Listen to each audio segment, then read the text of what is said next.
বসে হরিনাম। তো এই যে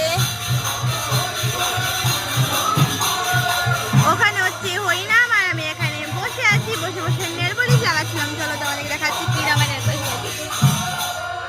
এই যে খয়েরি রঙের নেল পলিশ লাগিয়ে নিয়েছি আমি। সবুজ রঙের নেল পলিশ লাগিয়েছিলাম, দেখো সবুজটাকে কেটে উঠে দিয়েছি। হ্যাঁ, আর রেড রঙের নেল পলিশ লাগিয়েছি, আর একসঙ্গে যেহেতু লাগিয়েছি সেই জন্য হয়ে গেছে মেরুন কালার। চলো সবাইকে টাটা, বাই বাই।